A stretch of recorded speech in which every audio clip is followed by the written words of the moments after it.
GNR టీవీకి స్వాగతం. ముందుగా హెడ్లైన్స్. మాజీ ఆర్థిక మంత్రి బుగ్గన రాజేంద్రనాథ్ ప్రెస్ మీట్.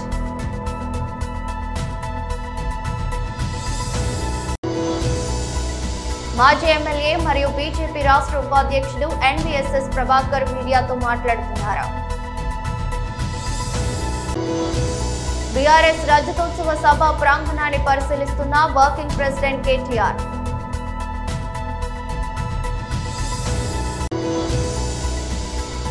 రైతు సంక్షేమం, భూ సమస్యల పరిష్కారానికి ప్రజాప్రభుత్వం ముఖ్య లక్ష్యం.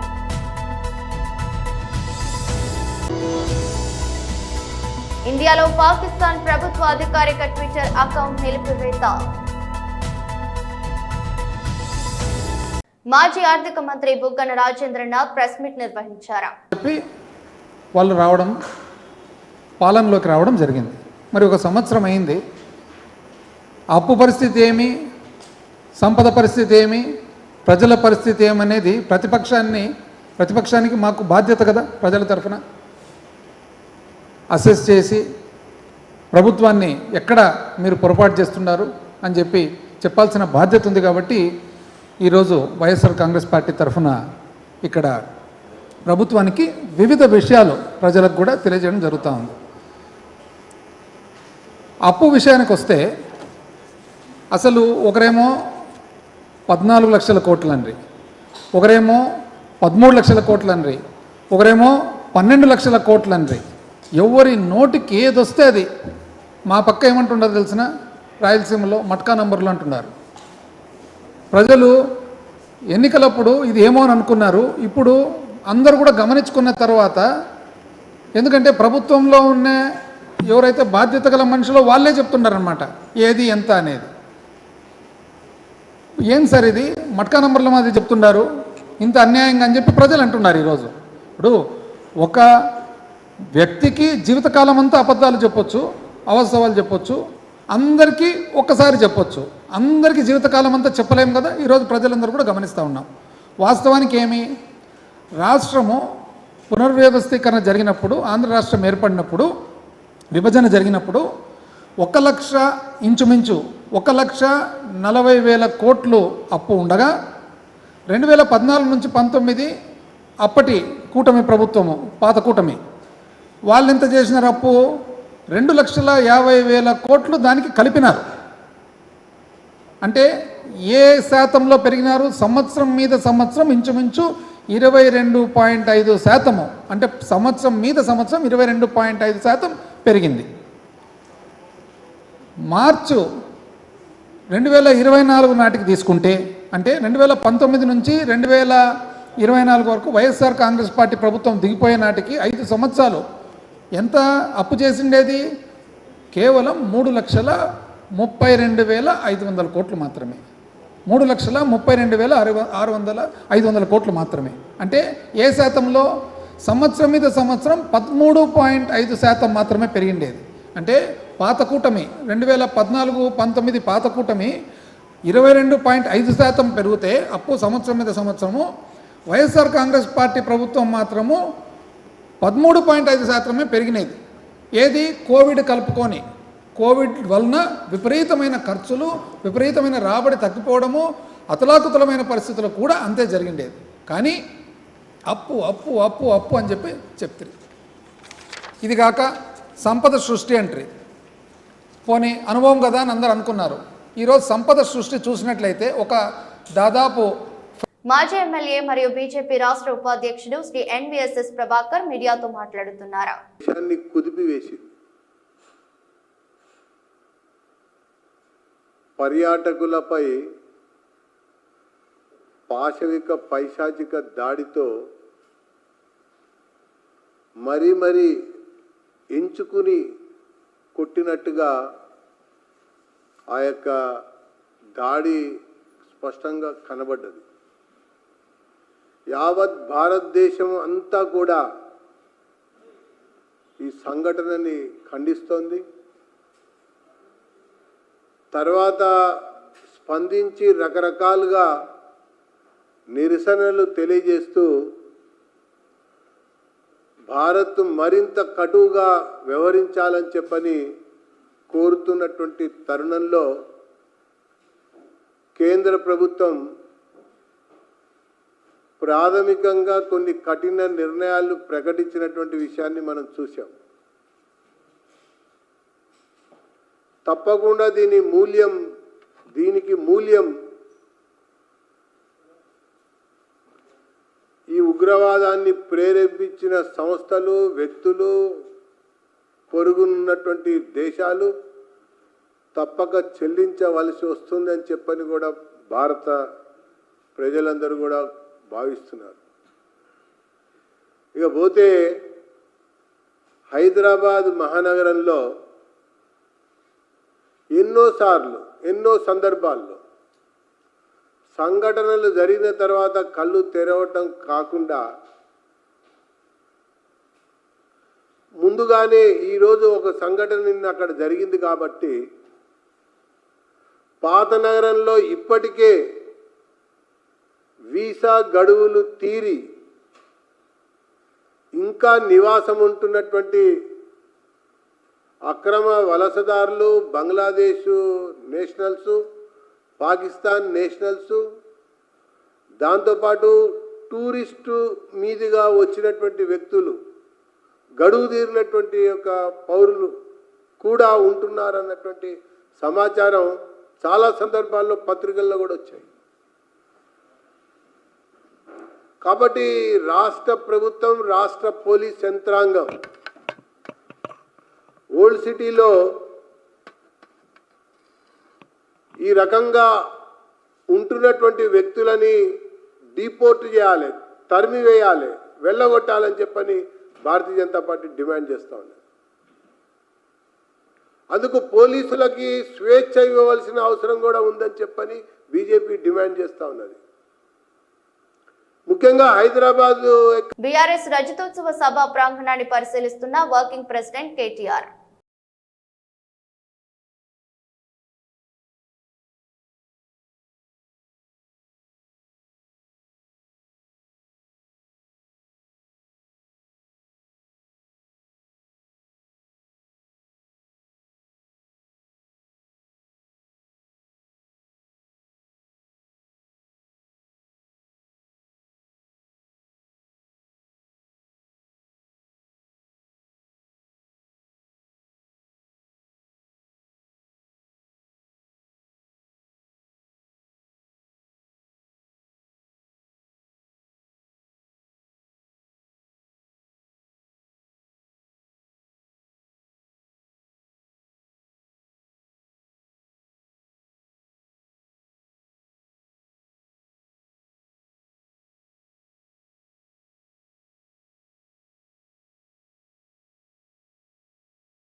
నూతన చట్టం ప్రకారం దరఖాస్తు చేసుకున్న ప్రతి ఒక్కరికి న్యాయం జరిగేలా చర్యలు తీసుకుంటాం.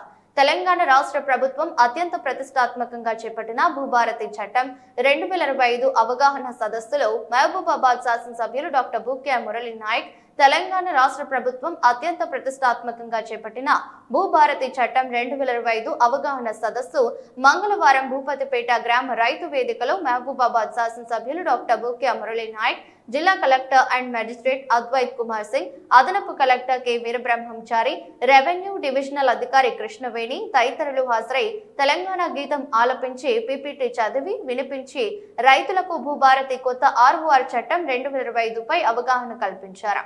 ఈ సందర్భంగా ఎమ్మెల్యే మాట్లాడుతూ గత ధరణి పోర్టల్ ద్వారా తాను కూడా స్వయంగా నష్టపోయానని, మన ప్రభుత్వం సామాన్య రైతులకు ప్రజలకు న్యాయం జరిగే విధంగా ఉండేందుకు గౌరవ ముఖ్యమంత్రి ఈ భూభారతి నూతన రెవెన్యూ చట్టం ప్రవేశపెట్టడం జరిగిందని తెలిపారు. తద్వారా ప్రతి ఒక్కరికి న్యాయం జరుగుతుందని ఆయన అన్నారు. ఉత్తగా కేవలం ఒక పెన్ను స్ట్రోక్ తోనే మన గౌరవ ముఖ్యమంత్రి వర్యులు రేవంత్ రెడ్డి గారు ధరణి పోర్టల్ క్యాన్సిల్ చేసి భూభారతిని తీసుకొచ్చింది. ఎందుకంటే పేదలకు న్యాయ రెవెన్యూ శాఖ మంత్రులు పొంగిలేటి శ్రీనివాసరెడ్డి గారు అహర్నిశలు కృషి చేసి మనకు కాంగ్రెస్ ప్రభుత్వం అధికారంలోకి వచ్చినప్పటి నుండి పోరాటం చేస్తూనే ఉన్నారు. చేసి దానికి ఒక రూపు, ఒక మంచి అవతారం ఇప్పుడు మనకు 1.5 సంవత్సరాలు నిండిన తర్వాత వచ్చింది. ఇంత గొప్ప అవకాశం, ఇంత గొప్ప వేదిక మీ గూడూరు మండలంలో పెట్టినాం. కాబట్టి దయచేసి అన్నదా భావించకండి. ఒక 10-15 నిమిషాలు నేను అదేవిధంగా కలెక్టర్ మాట్లాడేంత వరకు కొంచెం నిశ్చితంగా మేము చెప్పే విషయాలను వినండి. తర్వాత ఏమైనా అర్జీలుంటే పెట్టండి. ఈ గొప్ప అదేవిధంగా జేసీ గారు, నరేష్ రెడ్డి గారు, అదేవిధంగా వాస్తవానికి మన ప్రభుత్వం ప్రజా ప్రభుత్వం, పేదల ప్రభుత్వం అధికారంలోకి రావడానికి ఈ ధరణి మాకు 100% సహకరించింది. ఈ ధరణిని కనుక కేసీఆర్ అవలంబించకపోతే రైతు ఇబ్బంది పడ్డాడు. వాస్తవానికి ఈ రైతులు పాపం పొద్దున్న లేస్తే వ్యవసాయం చేసుకుంటారు, పొద్దున్న 6ంటికి లేచి పళ్ళపులు వేసుకొని పొలాలకు వెళ్ళిపోతారు, వాళ్ళ పని వాళ్ళు చేసుకుంటారు. రాత్రి 10 అమాయకులే వాళ్ళకు వంశపార్యపరంగా వచ్చినటువంటి ఏవైతే భూములు ఉన్నాయో ఆ పోయి వాళ్ళ పేర్లు ఎక్కించుకున్నారు పట్టాల్లోకి. ఎక్కించుకొని గత 10 సంవత్సరాలుగా రైతు బంధు సంవత్సరానికి 10,000 రూపాయలు వాళ్ళు అన్యాయంగా మీ డబ్బులను వాళ్ళు దొబ్బుకున్నారు. 10,000 రూపాయలు ఎకరానికి వాళ్ళకి రావాలని చెప్పేసి వాళ్ళ పేరు మీద భూమి లేదు, వాళ్ళకి ఆస్తులు లేరు.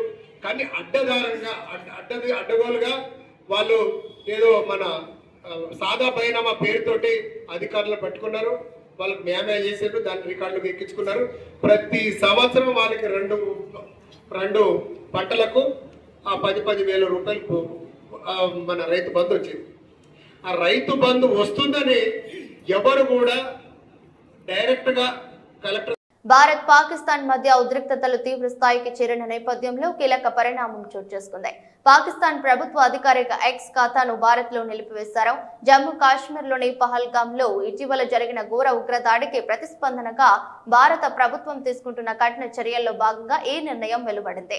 పహల్గామ్ లో జరిగిన ఉగ్రదాడిలో 26 మంది ప్రాణాలు కోల్పోయిన సంగతి తెలిసిందే. ఈ దాడిపై తీవ్రంగా స్పందించిన భారత్ దీని వెనుక పాకిస్తాన్ హస్తం ఉందని, సరిహద్దు ఉగ్రవాదాన్ని ఆ దేశం ప్రోత్సహిస్తుందని మండిపడింది. ప్రధాని నరేంద్ర మోదీ అధ్యక్షతన భారత వ్యవహారాల కేబినెట్ కమిటీ సమావేశమైంది. పాకిస్తాన్ పై కఠిన చర్యలు తీసుకోవాలని ఈ సమావేశంలో నిర్ణయించారు. నిన్న సాయంత్రం విదేశాంగ కార్యదర్శి విక్రమ్ మిశ్రీ మీడియా సమావేశంలో మాట్లాడుతూ భారత్ తీసుకున్న పలు నిర్ణయాలను ప్రకటించారు. పాకిస్తాన్ తో దౌత్య సంబంధాలను తగ్గించుకోవాలని నిర్ణయించినట్లు తెలిపారు. దీనిలో భాగంగా ఇరు దేశాల్లోని రాయబార కార్యాలయాల్లో పనిచేస్తున్న సిబ్బంది సంఖ్యను తగ్గించనున్నట్లు ఆయన వెల్లడించారు. ప్రస్తుతం ఉన్న 55 మంది సిబ్బందిని మే 1వ తేదీలోగా 30కి పరిమితం చేయాలని ఇరు దేశాలు అంగీకరించాయని విక్రమ్ మిశ్రీ వివరించారు. ఈ దౌత్యపరమైన చర్యలతో పాటు డిజిటల్ మాధ్యమంలోనూ భారత్ తన నిరసనను వ్యక్తం చేసింది. పాకిస్తాన్ ప్రభుత్వ అధికారిక ఎక్స్ ఖాతాను భారత్ లో అందుబాటులో లేకుండా నిలిపివేయడం ద్వారా ఉగ్రవాద కార్యకలాపాలకు బాధ్యత వహించాలని పాక్ పై ఒత్తిడి తెచ్చే ప్రయత్నం చేస్తుంది. పహల్గామ్ దాడి అనంతరం భారత్ తీసుకుంటున్న ఈ కఠిన నిర్ణయాలు ఇరు దేశాల మధ్య ఇప్పటికే దెబ్బతిన్న సంబంధాలను మరింత క్లిష్టతరంగా మార్చాయి. జమ్మూ కాశ్మీర్లోని పహల్గామ్ ఉగ్ర దాడికి నిరసనగా కొవ్వొత్తుల ర్యాలీ నిర్వహించిన పోతంశెట్టిపల్లి గ్రామ ప్రజలు బుధవారం రాత్రి కెనరా బ్యాంకు నుంచి పోతంశెట్టిపల్లి జంక్షన్ వరకు పహల్గామ్ ఉగ్ర దాడిలో మరణించిన వారి ఆత్మకు శాంతి కలగాలని కొవ్వొత్తుల ర్యాలీ నిర్వహించి పాకిస్తాన్ కు వ్యతిరేకంగా నినాదాలు చేశారు. కేంద్ర ప్రభుత్వం పాకిస్తాన్ పై 1000 రెట్ల ప్రతీకారం తీర్చుకోవాలని డిమాండ్ చేశారు. ఈ కార్యక్రమంలో సాయిని యాదగిరి, కొమ్ముల రాజగౌడ్, పులపోయిన నరసింహులు, పంతుల హరీష్, దాది కన్నయ్య, సాయిని రంజిత్, పాతూరి దయాకర్ గౌడ్, సాయిని మహిపాల్, గడ్డమీది శ్రీనివాస్, చాపల దుర్గా ప్రసాద్, పులపోయిన ప్రదీప్, శ్రీనివాస్ గౌడ్, అంజగౌడ్, ప్రవీణ్, వెంకట్, తేజ, శ్రీహరి, లక్ష్మీనారాయణ, వెంకటేశం, తిరుపతి సిద్ధు తదితరులు పాల్గొన్నారు.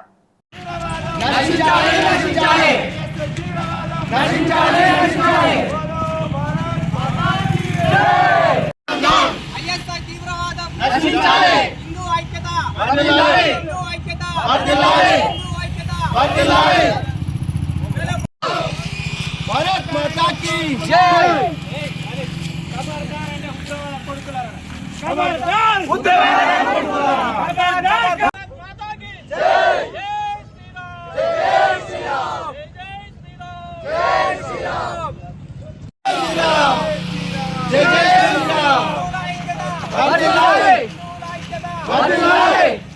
भारत माता के जय, भारत माता के जय। उग्रवादम जय जय श्री राम।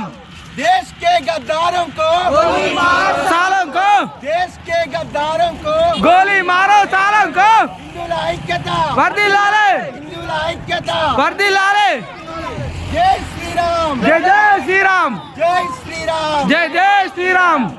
पाकिस्तान जय श्री राम, जय श्री राम। भारत माता के जय, भारत माता के जय, भारत माता के जय। हिंदुల ఐక్యత, हिंदुల ఐక్యత, हिंदुల ఐక్యత। కర్ణాటకలో 17 ఏళ్ల బాలుడు నిర్లక్ష్యంగా ఆటో నడిపి ఒకరి మృతికి కారణమైన ఘటనలో కోర్టు తీవ్రంగా స్పందించింది. బాలుడికి ఆ వాహనం ఇచ్చిన దాని యజమానికి 1.41 కోట్ల జరిమానా విధిస్తూ తీర్పునిచ్చింది. బాలల చేతికి వాహనాలు ఇవ్వొద్దనే హెచ్చరిక లాంటి ఈ తీర్పును కర్ణాటకలోని ఓ తాలూకా కోర్టు వెల్లడించింది. వివరాల్లోకి వెళితే కొప్పల జిల్లా యలబుర్గలో 2001లో 17 ఏళ్ల బాలుడు ఆటో నడుపుతూ రోడ్డు పక్కన వెళ్తున్న పాదచారులను ఢీకొట్టాడు. ఈ ఘటనలో జయనగరంకు చెందిన ఉద్యోగి రాజశేఖర్ అయ్యన్న గౌడ్తో పాటు మరికొందరు గాయపడ్డారు. తీవ్రంగా గాయపడ్డ రాజశేఖర్ ఆసుపత్రిలో చికిత్స పొందుతూ చనిపోయారు. దీంతో ఆయన భార్య చెనమ్మ గంగావతి తాలూకా న్యాయ సేవా సమితిలో ఫిర్యాదు చేశారు. ఈ కేసును జడ్జి రమేష్ ఎస్ గానికేరే వివరించారు. తాజాగా తీర్పును వెల్లడిస్తూ బాలుడికి ఆటో ఇచ్చిన యజమానికి 1,41,61,580 ఫైన్ విధించారు. బాలుడని తెలిసి అతని చేతికి ఆటో ఎలా ఇస్తారని వాహన యజమానిపై ఆగ్రహం వ్యక్తం చేశారు. జరిమానా మొత్తాన్ని మృతుడు రాజశేఖర్ కుటుంబంలోని 3కి సమానంగా పంచాలని అధికారులను ఆదేశించారు. వార్తలు ముగించే ముందు మరోసారి హెడ్లైన్స్. మాజీ ఆర్థిక మంత్రి బుగ్గన రాజేంద్రనాథ్ ప్రెస్ మీట్.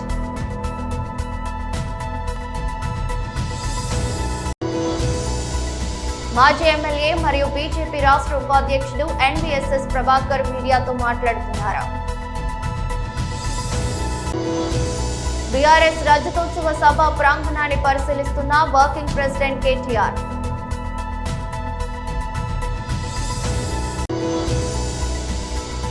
రైతు సంక్షేమం, భూ సమస్యల పరిష్కారానికి ప్రజాప్రభుత్వం ముఖ్య లక్ష్యం.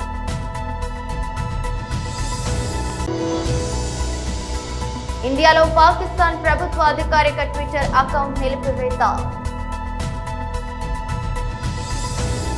ఇదరస్ట్ బులెటిన్ మరో బులెటిన్లో మళ్ళీ కలుద్దాం. అంతవరకు సెలవు. నమస్కారం.